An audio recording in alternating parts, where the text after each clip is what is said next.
Hey, where are you right now? I'm not sure. Don't upset me. There's nothing belonging to us in the house. What's happening? Well, I packed up all my things and left. Okay. I don't get it. Why would you leave? Well, we got divorced, so it's not odd for me to leave, right? Divorced? I'm the one who filed the divorce papers. What? My name is Claire. I'm 35 years old and work in an office. I'm married to Evan, and we've been together for 5 years. Evan used to work at a company, but he quit his job 2 years ago to start his own business. Unfortunately, his business hasn't been doing well, and we've been struggling financially for the past 2 years. Luckily, I have a good income, so we're able to make ends meet. Our relationship as a couple is okay, not great, but not terrible either. However, I have a big problem with my mother-in-law and sister-in-law who live in my husband's family home. Every time I see them, they make fun of how I look and always find something to complain about. It really upsets me and makes me feel stressed out. My in-laws' house is only a 10-minute drive from our apartment, so my husband often wants to visit them. When we first got married, I went along with it to please my husband, but lately I've started to stand up for myself because their behavior has become too much to handle. Even when I try to stand up for myself, my mother-in-law and sister-in-law don't stop. They always find ways to ask me for money. Hey Claire, I need $500 to buy a birthday present for a friend. Can you give it to me? $500?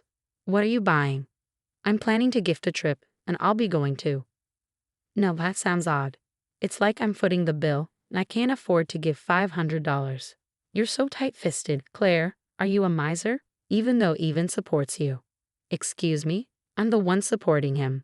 My husband hasn't contributed anything to our living expenses in the past year, and you, sister-in-law, should get a job. It's not okay to be unemployed at your age. Why does my mother-in-law accept my sister-in-law's unemployment? I wanted to say all of this, but my husband interrupted. Hey Claire, I have a friend's birthday coming up. I want to buy a present, so could you give me $500? You really understand, Evan. You're a good son. Then can I also get about $300? I need it for something. I wasn't sure. It's okay, Claire. You should have about $300 in your wallet, right? Come on, give it to her quickly. My husband, maybe out of pride, made me give the money to my sister-in-law without hesitation. And then he started saying confusing things like, thanks to me, we can live this luxurious life. I couldn't understand why my husband was acting this way lately. During the car ride home, I confronted him. Why do you act like this? I have my pride as the eldest son. He started saying even more confusing things. This led to a big argument. Once you give them money, they become bossy. What's wrong with making my own mother happy? We can't afford to live that lavishly, you know. Do you get it? You're not contributing anything to our living expenses. So what? We got a big bonus this summer. Don't rely on that. That money is for savings. Since then, my husband and I have been constantly fighting. How can he act so arrogantly when we're struggling financially?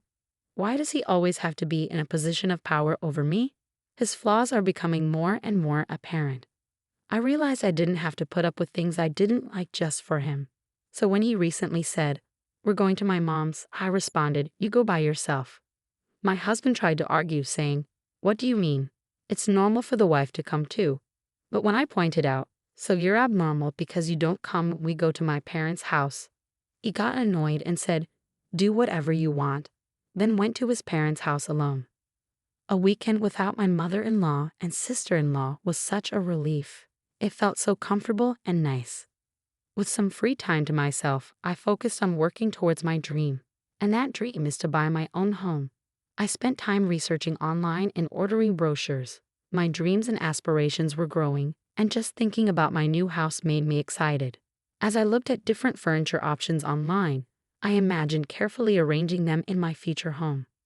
Lost in these thoughts, time passed quickly, and before I knew it, evening had arrived and my husband was back. "Oh, welcome home."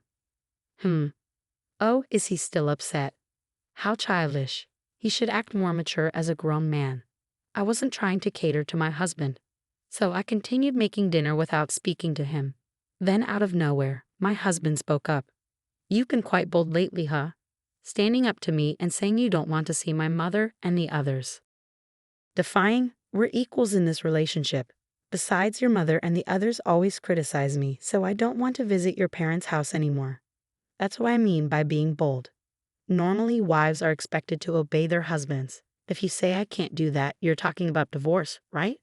Divorce? Are you surprised that I wouldn't mind being divorced by you? But I'm really upset with you. I've already prepared my part of the paperwork so it can be submitted anytime. I'll let it go this time, but if you defy me again, it'll be an instant divorce. Think about that. With that, my husband smirked and ordered, I'm going to take a bath. Hurry up and make dinner. Once I confirmed he was in the bath, I couldn't help but feel relieved. Yes, now I can end things with that man whenever I want. I cooked dinner happily. From then on, I worked hard to save money. I was almost ready to make the down payment. It was difficult to contain my excitement and keep from smiling. But in front of my husband, I acted calm. Finally, I bought a house in my own name. All that's left is to get a divorce after the house is ready and leave the home I share with my husband. I started packing my belongings little by little without my husband noticing and sent them to my parents' house temporarily. I had told my parents everything, and they understood my situation. Finally, the house was finished.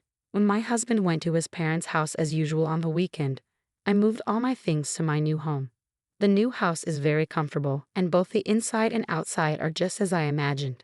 As I enjoyed the pleasant scent of a new home all day, my husband called me that night. Hey, where are you? Well, where do you think I am? Don't play games with me. There's nothing left in the house. What's happening? Well, I packed up all my stuff and left. What? I don't understand. Why would you do that? Well, since we're divorced now, it's not unusual for me to move out, is it? Huh? Divorced? I already filed the divorce papers. What? We're not together anymore. Don't try to fool me. I won't accept that. But you were the one who said we could get divorced whenever. As a businessman, you should stand by your words. Anyway, this is the end for us. With that, I hung up the phone. Finally, I was free from my husband.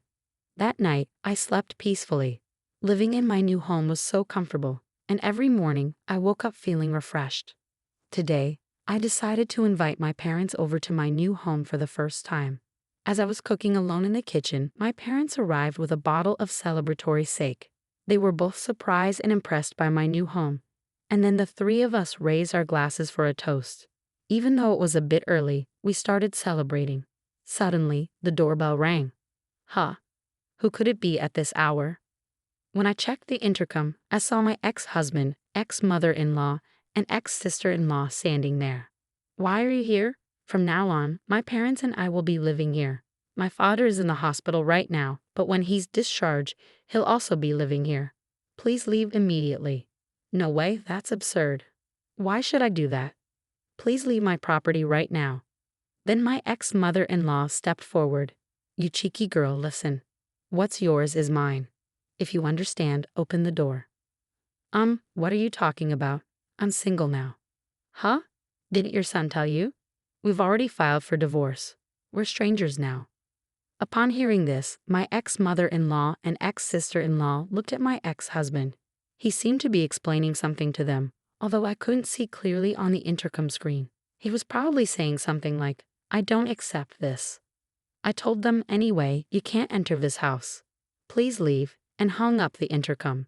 As my ex-husband continued shouting at the front door, demanding to talk, I was at a loss for what to do to make him leave. Then, to my surprise, a police car pulled up in front of my house, and they took my ex-husband into custody. From inside, I could hear my ex-husband protesting and struggling as the police pinned him to the ground. It hurts. Why is this happening to me? Meanwhile, my ex-mother-in-law and ex-sister-in-law stood there in shock upon learning that their son was divorced. They weren't arrested, but they were escorted away in the police car. After watching my ex-husband and his family being taken away, I returned inside the house, wondering who had called the cops. Then, to my surprise, my father made a peace sign. In situations like this, you call the police immediately. Trust your always calm dad. We continued our party with another round of drinks. As for how my ex-husband found out where I live, it turns out he followed me home from work because he admitted to stalking me. If he shows up again, he'll be arrested on the spot. With his timid personality, it's unlikely that he'll come near this house again. I also obtained a restraining order against his family. After the incident, it seems my ex-husband's business went downhill, and he accrued a lot of debt.